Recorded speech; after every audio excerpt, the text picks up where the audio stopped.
Hello viewers, আসসালামু আলাইকুম। সবাইকে আমার পাশে থাকার জন্য ধন্যবাদ। আজকে আমি আপনাদের সামনে একটি অ্যাপস নিয়ে এসেছি, যে অ্যাপসটির সাহায্যে আপনারা সহজেই আপনার ছবি থেকে ব্যাকগ্রাউন্ড রিমুভ করতে পারবেন এবং ইচ্ছে মতো ব্যাকগ্রাউন্ড অ্যাড করতে পারবেন। তো কথা না বলে আমরা প্রথমেই চলে যাব প্লে স্টোরে। আমরা সার্চ করব ব্যাকগ্রাউন্ড ইরেজার।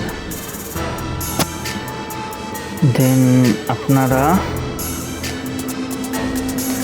এই ব্যাকগ্রাউন্ড ইরেজার ফটো এডিটর এই অ্যাপসটিকে ডাউনলোড করে নেবেন। অবশ্যই লোগোটি দেখে নেবেন। দেন এটাকে ডাউনলোড করার পর আপনারা অ্যাপসটির ভিতরে প্রবেশ করবেন। দেন প্রবেশ করার পর একটি ইন্টারফেস চলে আসবে। তো আপনারা এখানে অনেকগুলো প্রিমিয়ার অপশন আছে এবং প্রিমিয়াম অপশন ছাড়াও আপনারা অনেক কাজ করতে পারবেন। তো আমি প্রথমে এই ব্যাকগ্রাউন্ড রিমুভ করে দেখাচ্ছি, পরে আপনাদের এই অপশনগুলোকে একটু ঢেকে দেখাচ্ছি। তো ক্রিয়েটে আমরা চলে যাব। ক্রিয়েটে আসার পর আপনি আপনার ইচ্ছা মতো একটি ফটো নিয়ে নেবেন। দেন আমি একটি ফটো নিচ্ছি। তো ফটো নেওয়ার পর দেখবেন আপনার ব্যাকগ্রাউন্ডটি রিমুভ হয়ে গেছে, খুব ভালোভাবেই রিমুভ হয়ে যায়। দেন আপনারা ইচ্ছে করলে আপনার ব্যাকগ্রাউন্ডে কোনো কালার দিতে পারেন। এখানে অনেকগুলো অপশন আছে, আপনারা এগুলোর ব্যবহার করতে পারেন। তো আমি একটা কালার দিয়ে দিচ্ছি। তো তার জন্য প্রথমে আপনারা টিক দিয়ে দিবেন।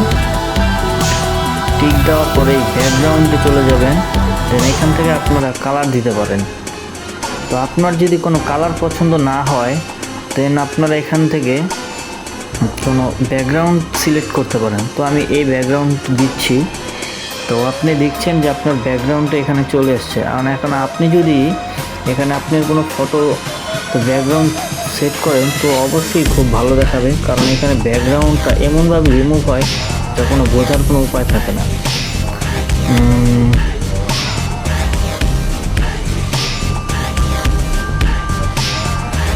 তো দেখছেন এখানে ব্যাকগ্রাউন্ড রিমুভ করলে কতটা সুন্দর দেখা যায়। তো আপনারা এভাবে আপনাদের ব্যাকগ্রাউন্ড রিমুভ করে সেভ করতে পারেন।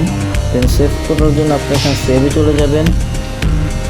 রিমুভ করার জন্য আপনাদের কোনো নেটের প্রয়োজন হয় না, এটা নেট ছাড়াই ভালো কাজ করে। এখন আপনাদের দেখাচ্ছি এটার কিছু প্রিমিয়াম অপশনগুলো। যেমন এখানে এই অপশনটি দেখছি, এটার মধ্যে ক্লিক করার পর আমি এই ফটোটাই নিচ্ছি। নেওয়ার পর কন্টিনিউ, মেল। দেন একটি যাওয়ার পর দেখবেন আপনার এখানে ফটোটি প্রসেসিং হচ্ছে। তো প্রসেসিং হওয়ার পর দেখুন আপনার ভিডিওটি কেমন হয়েছে। তো যদি আপনার এই ভিডিওটি ভালো লাগে তাহলে অবশ্যই আমাদের পাশে থাকবেন। ধন্যবাদ।